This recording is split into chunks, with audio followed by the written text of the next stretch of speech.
Hi guys, कल जो परसों हुआ उसके बाद हम फिर से एक नई शुरुआत करने के लिए आ गए हैं और चीज़ों को सही से देखेंगे, समझेंगे, परखेंगे। बिटकॉइन के बारे में बात करें उससे पहले मैं एस्टर की बात करूंगा, बिकॉज ये एक ऐसी चीज़ थी जो मैंने अपने डंप में चैनल पर टेलीग्राम पे, पहली चीज़ तो तुम टेलीग्राम पे नहीं हो, you are missing out on a lot of things जो मैं आपको अपडेट कर सकता हूँ within a second, within 1 minute के अंदर कई सारी अपडेट दे सकता हूँ। तो मैं दिखाता हूँ आपको। मैंने टेलीग्राम पर बार बार बोला था कि एस्टर एक ऐसा कॉइन है जिसको मैं इस डिप में, अगर मुझे डिप में मिलता है तो मैं इसको बाय करने की सोचूंगा। और यहाँ पर मैंने बहुत बार लिखा है कि अगर क्राइम सीजन चल रहा है ना क्रिप्टो में, तो आपको क्रिमिनल के साइड खेलना होगा रादर देन उसके against. And that is why I said कि बाइनेंस अगर यहाँ पर इतना बड़ा गेम खेल सकता है, बड़े एक्सचेंजेस इतना बड़ा गेम खेल सकते हैं, तो हम उस कॉइन को पकड़ेंगे जिसके पीछे सीजेड का हाथ है, वो है यहाँ पर एस्टर। और अगर आप देखोगे एस्टर की, आपने कोई भी डिप पकड़ी, इवन ये 90 सेंट्स तक पक चला गया था, अभी 70% अप है, लेकिन आप देखोगे बाकी कॉइन के कंपैरिजन में ये गिरा ही बहुत कम था।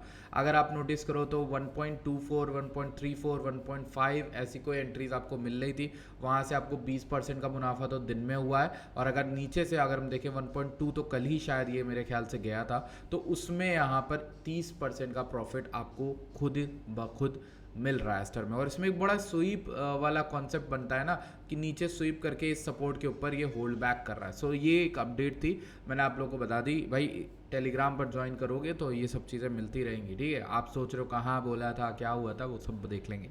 अभी हम बिटकॉइन में जाएंगे भाई, बिटकॉइन को समझेंगे, परखेंगे। वीडियो को स्टार्ट कर रहे हैं, वीडियो को लाइक करना मत भूलना, सब्सक्राइब करना ज़रूर, ठीक है, याद रखना। अब ये है बिटकॉइन का अनुमान। ये पूरी सिंगल कैंडल यहाँ पर गई थी, which by the way was predicted on our Telegram. मैं आपको दिखा देता हूँ। भाई ने, हमारे जो है यहाँ पर टीम मेंबर्स ने ये पोस्ट किया था, start building short from here 122 के ऊपर 126, 100 कहीं पे भी आपको 130 तक का वैसे हमने मार्जिन बताया था। बट आपको ये पूरी लाइन दिख रही है, इस लाइन का हमने बताया था कि शॉर्ट बनाते रहना इसके अराउंड, और फिर मार्केट गिर के 100K के अराउंड आएगी, ठीक। ये शॉर्ट जो चली है ना भाई, बहुत सारे टेलीग्राम पे न्यू मेंबर्स हमारे आए, बहुत सारे लोग ऐसे आए जो हमसे जुड़े, हमसे बात करी, ठीक है, उनके बारे में हमने जाना, उनसे समझा। ये देखो क्या मार्केट गया ही, मार्केट गिरी थी 10,000 20,000 तो ऐसे ही गिर गई, ठीक। अब लेट्स टॉक अबाउट कि ये जो 22,000 का डंप आया था, ये पूरा अगर हम टॉप से देखें, शायद ये 22,000 $24,000 का डंप था, राइट। तो इसमें सबसे ज़्यादा पैसा कौन बनाया होगा, राइट। अभी कल खबर आई थी कि किसी ने हाइपर लिक्विड में उसी दिन थोड़ा पैसा डाल के शॉर्ट किया था मार्केट को, और ये प्रोबेबली ट्रंप के कुछ चहीते होंगे जिन्होंने यहाँ पर ऐसा किया। बट ये एक ऐसी चीज़ है जो बहुत ख़राब कर देती है गेम को। अब जाहिर सी बात है कि गेम डेडली है, गेम को क्रिमिनल्स खेल रहे हैं, गेम इज़ ऑफ क्रिमिनल्स, ठीक है। तो आपको क्रिमिनल बन के खेलना पड़ेगा, वरना आप इसमें सर्वाइव नहीं कर पाओगे। तो सर्वाइव क्या कैसे करोगे आप? यहाँ पर गेम क्रिमिनल्स का है, यहाँ पर बहुत बड़ा क्राइम हो रहा है क्रिप्टो के अंदर, और ये मैनिपुलेशन करके लिक्विडिटी ले रहे हैं, रिटेलर्स को सक कर ले रहे हैं, और ताकि वो उनके पास कुछ भी बचा ही ना रहे, ठीक है। तो यहाँ पर गेम जो है वो लिक्विडिटी का भी है, ठीक है। अब ऐसे लोग को हराने के लिए आप क्या कर सकते हो? You can not be against them, ठीक है। आपको अगेंस्ट नहीं, आपको साथ में खेलना पड़ेगा, टुगेदर, ठीक है। आपको उन्हीं के मूव को पहले समझना पड़ेगा। अब जैसे यहां पर कैसे समझोगे? आपको गोल्ड में रैली दिख रही है, ये हमारा गोल्ड का चार्ट है, लेट सपोज, ठीक। ये जो गोल्ड का चार्ट है ये ऑल टाइम पे ऑल टाइम हाई बना रहा है, ठीक। अब गोल्ड जब उठता है ना, वो इसलिए उठता है क्योंकि दुनिया भर में अनसर्टेनिटी होती है। अनसर्टेनिटी, किसी को कुछ पता नहीं क्या हो रहा है, किसी को ये भी नहीं फिक्स है कि कल क्या हो जाए, ठीक। तो ऐसी जगहों पे जहाँ लोग डरे होते हैं, सहमे होते हैं, वो सिर्फ गोल्ड उठाते हैं, उन्हें कुछ नहीं मालूम, वो गोल्ड उठाते हैं। रिसेंट के डेज में आपको गोल्ड की रैली जो दिख रही है ना, और इसी के साथ साथ आपको स्टॉक मार्केट की, आपको हर चीज की रैली मिली, तो अब बंदा कंफ्यूज है। अब ये जो बंदा कंफ्यूज है ना, ये भी गोल्ड में ही वापस आता है, ठीक है। पहले बंदे को लगता है सब चीजें ऑल टाइम हाई पे, तो बाय क्या कर सकते हैं, बट लोगों को ये पता है कि गोल्ड एक ऐसा एसेट है जो शायद अगर मैं पीक पे भी बाय कर लूं तो भी मैं प्रॉफिटेबल रहूंगा आने वाले टाइम के दौरान, ठीक है। तो गोल्ड एक ऐसा सेफ हेवन माना जाता है, इसी के वजह से गोल्ड उठ रहा है। अब गोल्ड उठ रहा है तो इसके पीछे ऑब्वियसली ये कौन लोग होंगे? ये बड़े बड़े वेल्स इंस्टीट्यूशंस होंगे।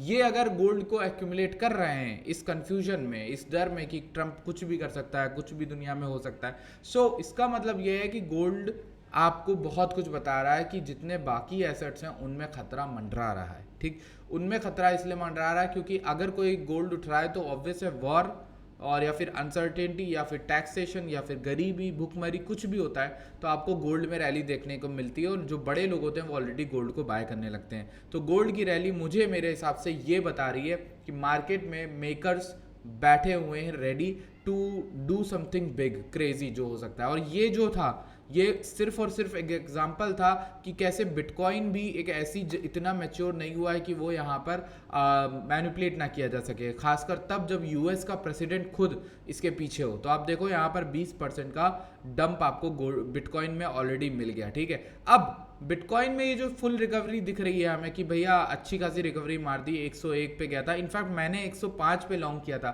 मुझे नहीं पता था कि ये इतना उठ जाएगा क्योंकि उस समय डंप आ रहा था। तो 105 की लॉन्ग मैंने 108 पे क्लोज करी।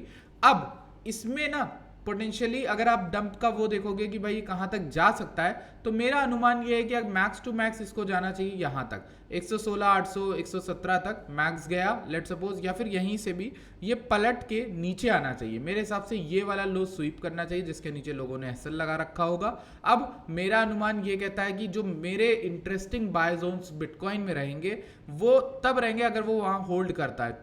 तो जो बाय जोन्स होंगे वो ये वाले रहेंगे, एटलीस्ट 108.7 106.9 106 के अराउंड, ठीक है। 108 से 106 के अराउंड में अगर डब्बा बना दूं एक, तो मेरा ये अनुमान है कि भाई मैं इस जगह पर बाइंग करना चाहूंगा बिटकॉइन की। और अगर वहां बाइंग मिलती है तो बाइंग भी एसएल के बिना नहीं होगी। ऐसा नहीं कि मैंने बाय करके छोड़ दिया, यहाँ कहीं पर ऐसे लॉन्ग बनी, छोटा सा एक एसएल ले लिया मैंने 2% 2.5% का, और आपका टारगेट जो है वो हमारा यहाँ पर इस तरह से रहेगा 120 तक का, ठीक है। ये एक लॉन्ग है जो मुझे दिख रही है कि बहुत अच्छा आइडिया हो सकता है कि इस तरीके का अगर कुछ प्ले आउट करता है तो, ठीक। अब कुछ लोग कहेंगे कि भाई तब तक हम मार्केट को शॉर्ट ना कर दें, यहाँ पर मार्केट को शॉर्ट भी किया जा सकता है। सो अगर हम यहाँ पर मार्केट को शॉर्ट करने चलेंगे, लेट सपोज यहाँ शॉर्ट किया, तो आपको एसएल एटलीस्ट 117 800 117 या फिर 117 के तो ऊपर रखो, 2600 पॉइंट्स के ऊपर, ठीक है।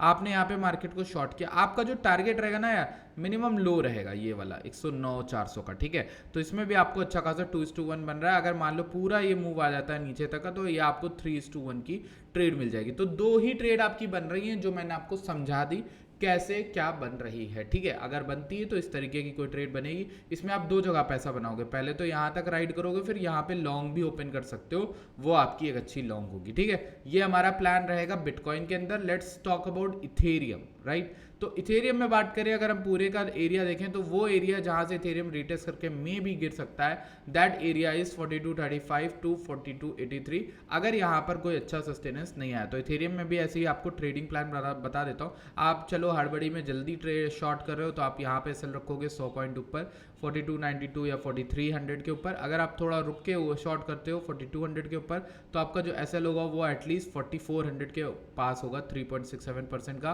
टारगेट आपका एकदम लो रहेगा कि 3600 हम दोबारा आते हैं कि नहीं। तो इसमें भी आपको 4:1 की रिस्क रिवॉर्ड ट्रेड मिलेगी। ये एक ट्रेड आपको मिल रही है।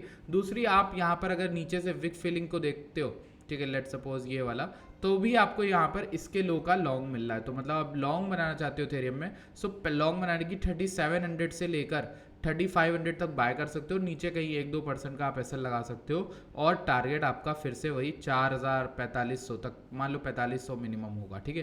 तो आपकी एक ये ट्रेड बनेगी इथेरियम में, राइट। तो एक ये ट्रेड है। दूसरी आपकी, अगर ये नहीं चली तो आप एकदम लो का 3400 का से लेकर 3100 के बीच में बाइंग कर सकते हो, 3000 का एसएल ले सकते हो। ये आपका 11% का होगा, लेकिन यकीन मानो ये ट्रेड अगर चल गई तो बहुत बढ़िया आपको इसमें मुनाफा मिलेगा 3:1 कि ये भी आपकी रिस्क रिवॉर्ड की ट्रेड होगी। ये हमारी इथेरियम की एनालिसिस हो गई।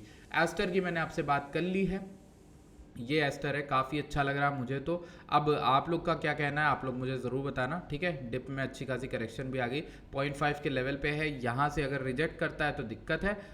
बाकी अगर आपको इसमें लॉन्ग खेलना है तो आप लॉन्ग यहीं पर इसी लेवल पर 1.33 समथिंग पर अगर दोबारा ये एस्टर आता है तो आप एसएल इसमें छोटू सा रख सकते हो 1.15 का, एंड टारगेट आप हाई कर सकते हो रेंज का जो भी है, ठीक है। सो ये आपको 6:1 की रिस्क रिवॉर्ड ट्रेड मिल जाएगी, right. So guys, that was all from my side. I hope you guys enjoyed the video. I hope you loved the video. I'll see you guys in the next video. Till then, bye bye, take care.